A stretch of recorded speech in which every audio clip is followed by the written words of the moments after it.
कैलाश की यात्रा सिर्फ एक पर्वत तक पहुंचने की यात्रा नहीं होती, यह महादेव के और भी करीब पहुंचने का मार्ग है। लेकिन जब मंजिल स्वयं शिव हो तो सफर आसान कैसे हो सकता। एक ऐसी यात्रा जिसे अधिकांश लोग जिंदगी में सिर्फ एक बार ही करने का साहस जुटा पाते हैं। यही वह पवित्र भूमि मानी जाती है जहां लंका के राजा रावण ने स्वर्ग तक पहुंचने के लिए सीढ़ियां बनाने का प्रयास किया था। यही वह स्थान है जहां भगवान शिव ने अर्जुन की कठोर तपस्या से प्रसन्न होकर उन्हें दिव्य पशुपतास्त्र प्रदान किया। भारत की सबसे कठिन और सबसे दिव्य धार्मिक यात्राओं में से एक किन्नौर कैलाश।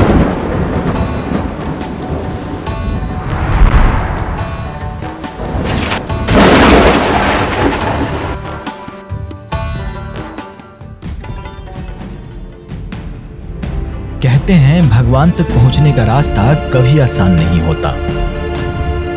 जैसे जैसे किन्नौर कैलाश का सफर करीब आ रहा था, मेरे भीतर एक अजीब सी बेचैनी बढ़ती जा रही थी। मन में लगातार एक ही सवाल गूंज रहा था, आप इतना दूर क्यों रहते हो? आपके पास तक पहुंचने का रास्ता इतना कठिन क्यों है? जब बुलाते भी आप ही हो तो रास्ते में इतनी परीक्षाएं क्यों लेते हो?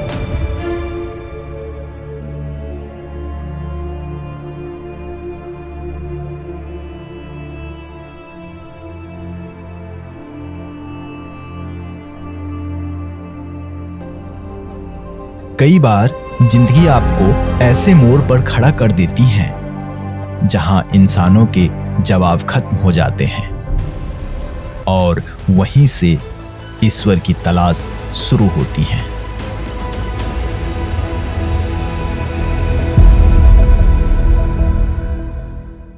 अगर हिमालय को धरती का मुकुट कहा जाए तो किन्नौर उस मुकुट का सबसे अनमोल रत्न है। हिमाचल प्रदेश। हिमाचल प्रदेश का यह छोटा सा जिला सिर्फ अपनी खूबसूरती के लिए नहीं बल्कि अपने रहस्यों के लिए भी जाना जाता है। यहां हर पहाड़, हर नदी, हर चट्टान अपने भीतर सदियों पुरानी कोई कहानी छुपाए बैठी है। यह वही भूमि है जहां प्रकृति और अध्यात्म एक दूसरे से अलग नहीं है।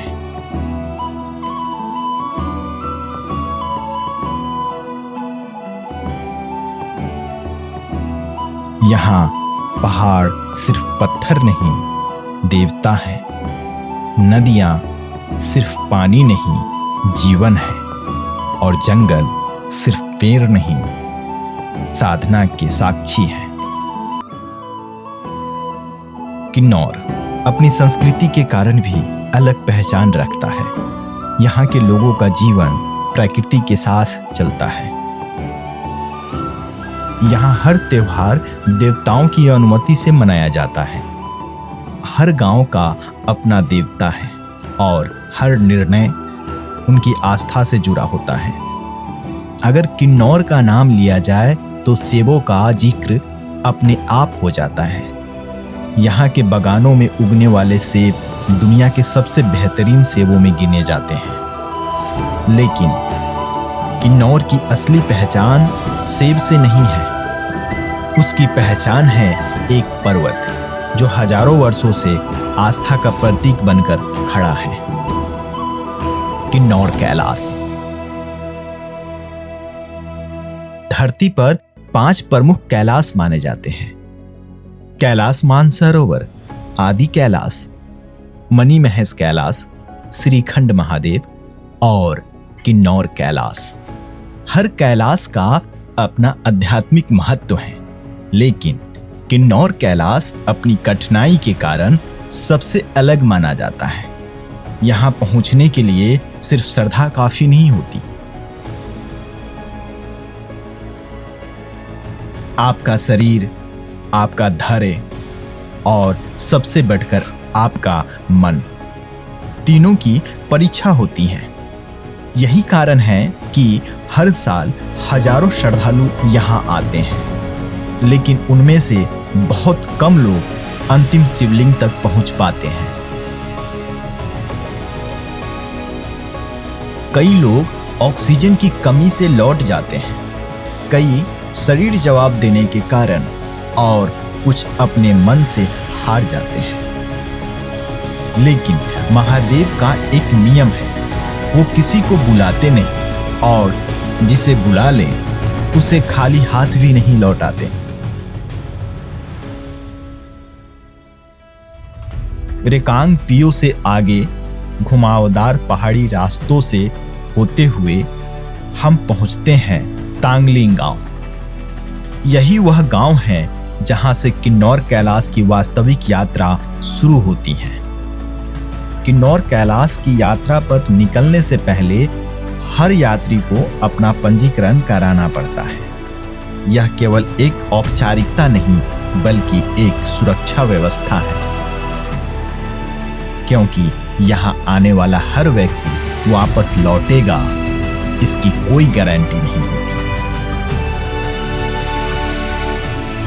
अब मैं उस रास्ते की ओर बढ़ रहा था जहां से किन्नौर कैलाश की असली परीक्षा शुरू होने वाली थी।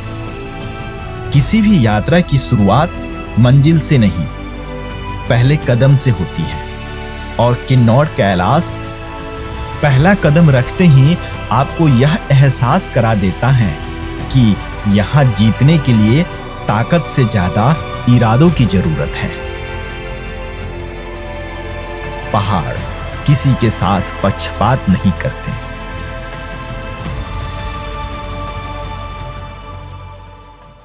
घने देवदार, चीड़ और सेब के बगीचों के बीच से गुजरती पगडंडी,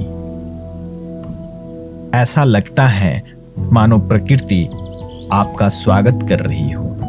हवा में मिट्टी की खुशबू, पेड़ों की सरसराहट और दूर कहीं बहते पानी की आवाज, हर चीजें मन को सुकून देती है। लेकिन पहाड़ अपनी असली पहचान शुरुआत में कभी नहीं बताते। करीब 1 घंटे के बाद मुझे पहली बार महसूस हुआ कि यह ट्रैक मेरी कल्पना से कहीं ज्यादा कठिन है, और सांस पहले से तेज चलने लगी थी, दिल तेज धड़क रहा था, और पैरों ने अपना विरोध दर्ज कराना शुरू कर दिया था। तभी मुझे एहसास हुआ कि पहाड़ पर आप किसी और से नहीं, अपने ही शरीर से लड़ रहे होते हैं। जितना ऊपर चढ़ते गए उतनी ही खूबसूरत होती गई यह दुनिया। नीचे पूरा किन्नौर एक पेंटिंग जैसा दिखाई देने लगा।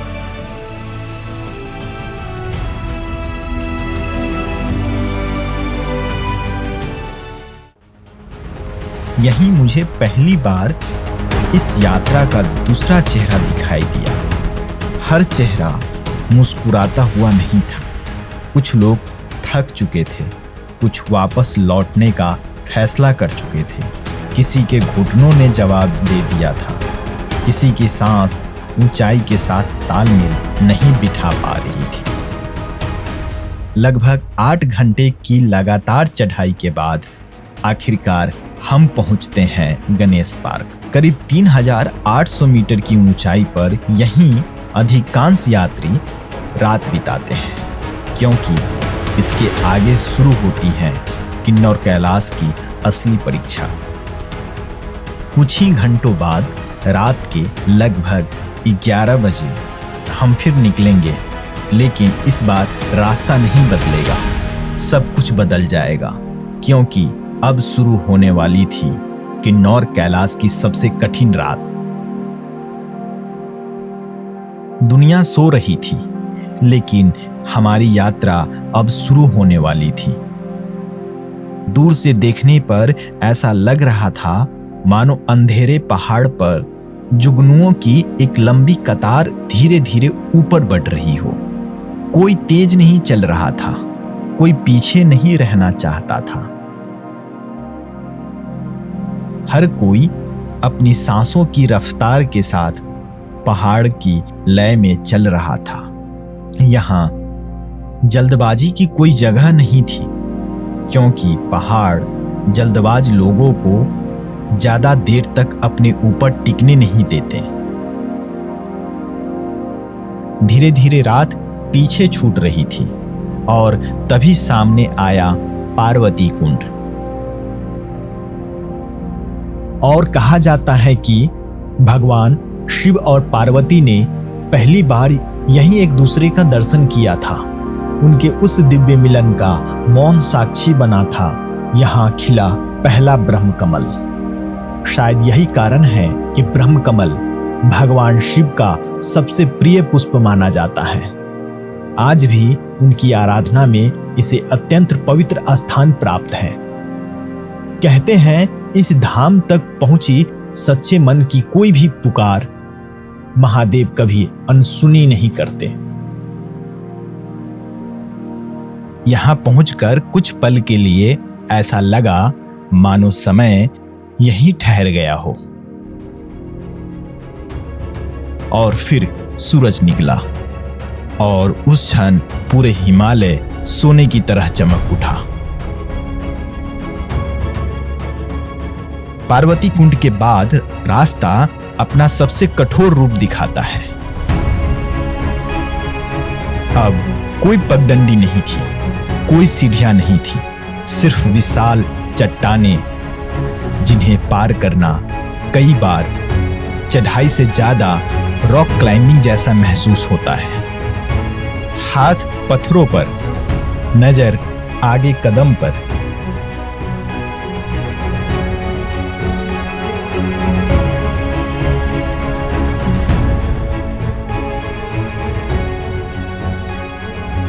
कहते हैं हर कठिन सफर एक ऐसा पल पर जाकर रुकता है जहां शब्द अपना अर्थ खो देता है।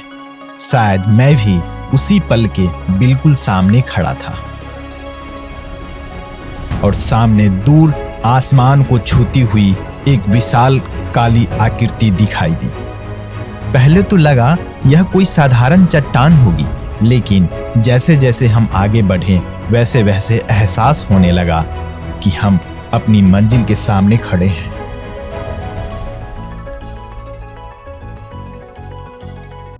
मेरे सामने लगभग 79 फीट ऊंचा प्राकृतिक शिवलिंग खड़ा था। न किसी इंसान ने इसे तराशा, न किसी कलाकार ने उसे बनाया। हजारों वर्षों से प्राकृतिक ने स्वयं उसे उसी रूप में संभाल कर रखा है। यही किन्नौर कैलाश है, हिमालय की गोद में आस्था का एक ऐसा स्तंभ जो समय से भी पुराना लगता है।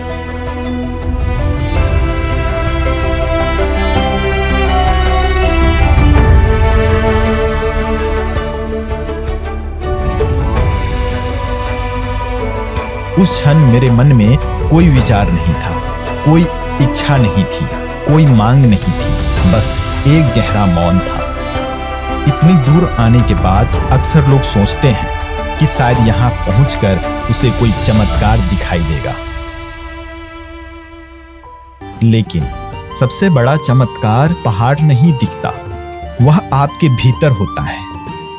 जो इंसान कुछ घंटे पहले अपने दर्द से लड़ रहा था, अब उसी दर्द को भूल चुका होता है। जिस शरीर ने हर कदम पर हार मानने की कोशिश की थी, वही शरीर अब बिना शिकायत महादेव के सामने खड़ा होता है।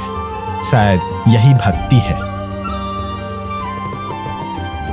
मैं यह नहीं कहता कि किन्नौर कैलाश जाने से आपकी सारी परेशानियां खत्म हो जाएगी, लेकिन इतना जरूर कहूंगा, अगर आप वहां पूरे विश्वास के साथ गए तो लौटते समय शायद आप वही इंसान नहीं होंगे जो वहां गया था।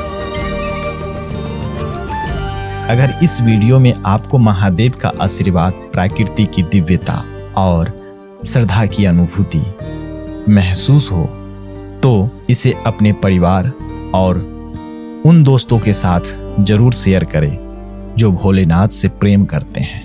कमेंट में सिर्फ एक बार लिखिए हर हर महादेव, ताकि हम सब मिलकर महादेव के नाम का जय घोष कर सकें। और अगर आप ऐसे ही आध्यात्मिक यात्राओं, भारत की अद्भुत धरोहर और महादेव की पावन स्थलों की अनदेखी झलकियां देखना चाहते हैं तो मेरे चैनल को सब्सक्राइब करना न भूलें। मिलते हैं अगली यात्रा में, तब तक हर हर महादेव।